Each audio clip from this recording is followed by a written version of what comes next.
Assalamualaikum warahmatullahi wabarakatuh.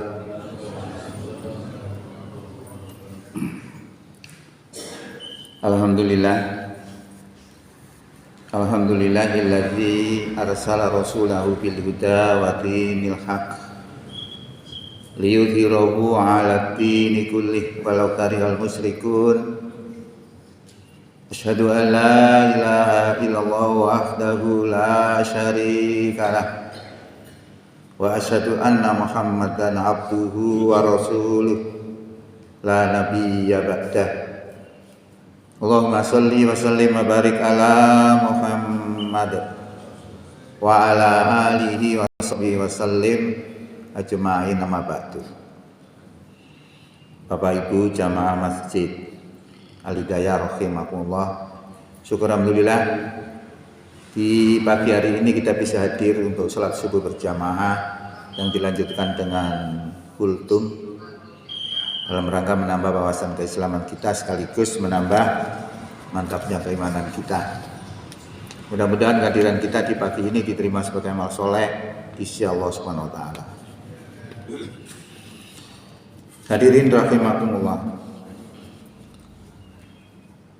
Memperjuangkan keimanan itu menjadi penting dalam kehidupan kita sehari-hari, karena dengan iman itu mengantarkan kita kepada surga, juga merupakan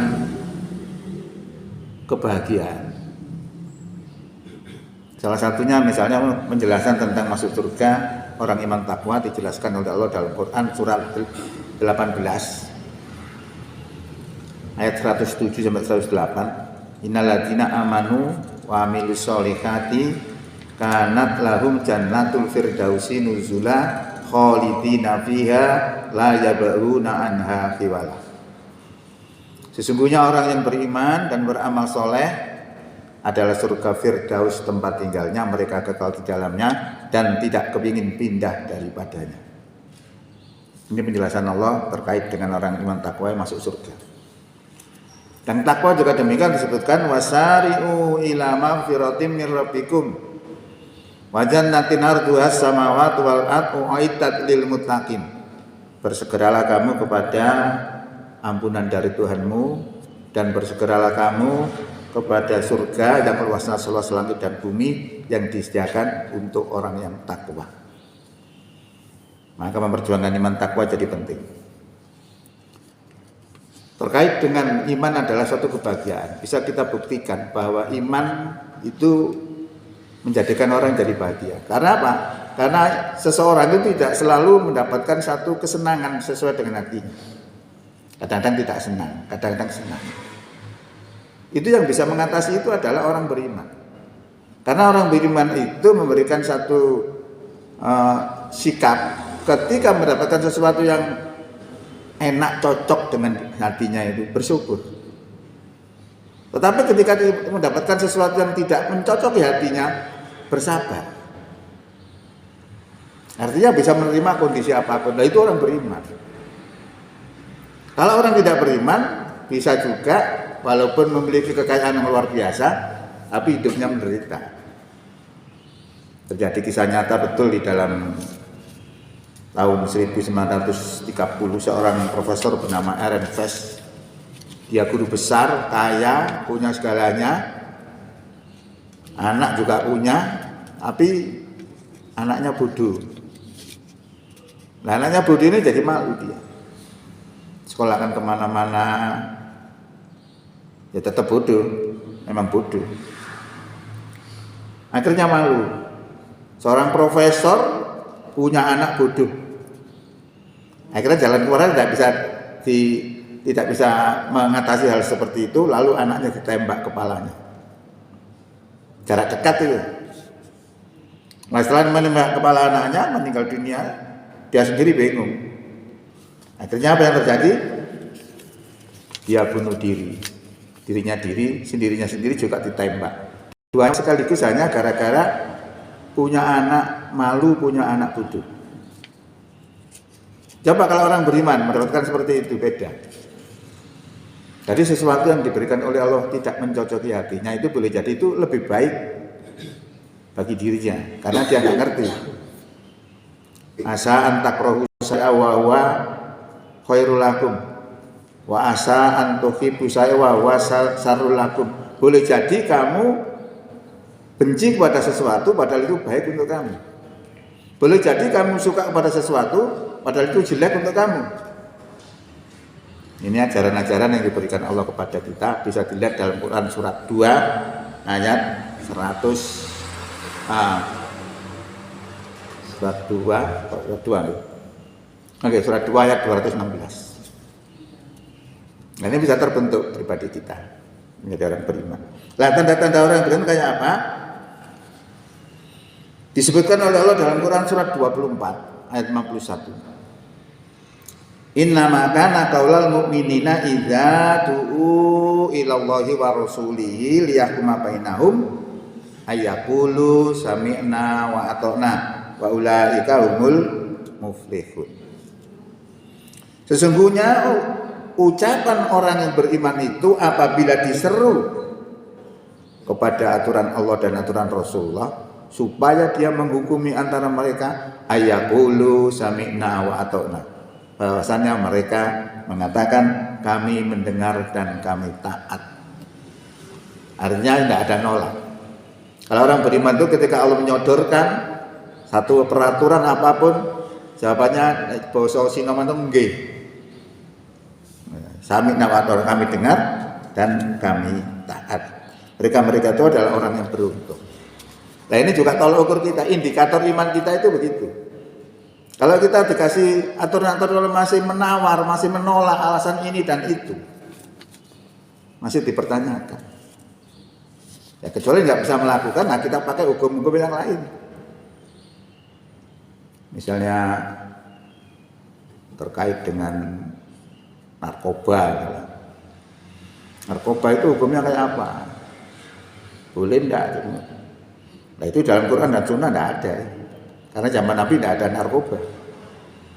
Tapi substansinya ada. Yang sama dengan narkoba, karena narkoba itu sifatnya adalah memabukkan. Lah yang memabukkan zaman Rasulullah itu namanya khomer. Maka derajatnya khomer sama dengan narkoba. Itu namanya hukum qiyas. Hadirin rahimakumullah. Kita mencoba melihat indikator yang lain orang beriman itu kayak apa? Innamal mu'minuna alladzina idza dzukirallahu wajilat qulubuhum wa idza tuliyat alaihim ayatuhu zadatuhum imanan wa ala rabbihim yatawakkalun. Sesungguhnya orang beriman itu, ini penjelasan Allah, alladzina, yaitu orang yang idza dzukirallahu, apabila disebut nama Allah, wajilat qulubuhum, bergetar hatinya. Apa nih? Menyebut Allah kadang-kadang lali, itu bergetar. Bisa bergetarnya kalau kita sering komunikatif. Komunikasi dengan Allah melalui zikir dan sebagainya, dan kenal dengan Allah. Dan dalam bahasa agamanya itu makrifat.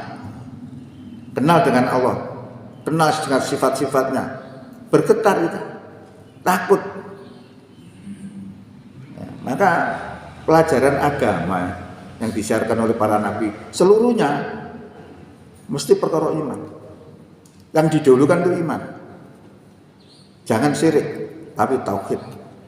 Seluruh nabi itu. Baru yang lain adalah masalah syariat-syariat. Nah itu ciri-cirinya kalau disebut nama Allah bergetar hatinya. Wa idza, dan apabila tuliat dibacakan alaihim pada mereka itu ayatuhu, ayat-ayatnya Allah, zadathum imana, bertambahlah mereka apanya? Imanan, keimanannya. Jadi kalau dibacakan Quran itu tidak cuek, tapi bertambah keimanannya. Karena yakin itu adalah kalam Allah yang akan memberikan kebaikan kepada dirinya. Jangan lihat kalau aturan-aturan dalam Quran semua itu adalah untuk kebaikan manusia itu sendiri. Jangan khamr, jangan minum khamr supaya otak kita enggak teler. Ya, jadi diselamatkan oleh Allah sebenarnya. Jangan makan babi misalnya, banyak mengandung cacing pita. Jadi tidak makan babi malah selamat. Jadi semua aturan-aturan yang ada di dalam Quran itu untuk keselamatan kita semua sebenarnya. Maka dengan melaksanakan aturan-aturan Allah itu adalah kebaikan untuk kita semua. Nah, ini kadang-kadang tanpa kita sadari seperti itu. Wa ala rabbihim, dan atas Tuhan mereka lah yatawakkalun, mereka bertawakal. Kemudian juga disebutkan lagi di sini aktivitas orang-orang beriman, salah satunya adalah alladzina yuqimunas sholata, yaitu orang-orang yang menegakkan sholat. Menegakkan ya, bukan melaksanakan. Apa bedanya? Kalau melaksanakan ya hanya tinggal dilaksanakan saja secara fisik. Tapi kalau menegakkan itu adalah fisik dan batin. Jadi hidup. Jadi sholat itu ada rohnya. Rohnya itu apa? Batin kita, niatan kita. Kalau hanya fisiknya saja, Allah sampaikan dalam firman-Nya, fawailul lil musallin alladzina hum an sholatihim sahun alladzina hum yuraun. Ayam na'unal. Celaka orang sholat, karena mereka lalai dalam sholat itu, kemudian juga mereka bermaksud riya. Riya itu suatu keinginan dalam hati ini untuk ditunjukkan selain Allah. Riya an-nas, riya pada manusia. Makanya disebut, tidak pernah kan sampai Quran itu ya malus sholatan, tidak pernah. Mesti akimi sholatan. Tegakkan sholat karena hidup. Nah, sholat ini juga kalau di dalam ajaran di Muhammadiyah itu dikemas di dalam kitab yang namanya HPT, Himpunan Putusan Tarjih. Di situ bagaimana sholat itu dijelaskan. Nah, di tempat kita itu kadang-kadang jarang ngomong pengkaji itu, tapi mengaji dari yang lain. Nah, orang lain ini tidak memahami HPT juga, sehingga makanya di dalam Masjid Muhammadiyah sendiri sholatnya tidak sama. Tentang pernah itu kan tidak mengacu kepada HPT. Seperti salam ketika sholat terakhir itu, kalau di Muhammadiyah fikihnya itu merekomendasikan assalamualaikum itu komplit. Assalamualaikum warahmatullahi wabarakatuh. Kirinya juga sama, assalamualaikum warahmatullahi wabarakatuh. Itu. Nah, sekarang ini banyak tidak seperti itu. Karena apa? Tidak ngaji itu. Ada yang assalamualaikum warahmatullahi wabarakatuh, kembali assalamualaikum warahmatullahi. Ana sing assalamualaikum warahmatullahi, balik maneh assalamualaikum warahmatullahi. Itu kalau sholat kita di Muhammadiyah itu begitu komplit. Loh, apa kan ada? Itu ada hadisnya Pak, ya semua ada hadisnya. Tapi yang dipilih oleh Muhammadiyah yang telah dirojah itu salam yang komplit. Seperti kalau kita misalnya hari raya, kita takbir pindu, Allahu Akbar, Allahu Akbar, pindu tak. Ono sing telu, Allahu Akbar, Allahu Akbar, Allahu Akbar. Muhammadiyah kok mele loro. Apa karena hadisnya ada yang tiga itu? Ada. Tetapi setelah dirojah, Muhammadiyah merekomendasikan yang dua. Nah, itu maknanya kalau kita sholat itu ciri-cirinya seru.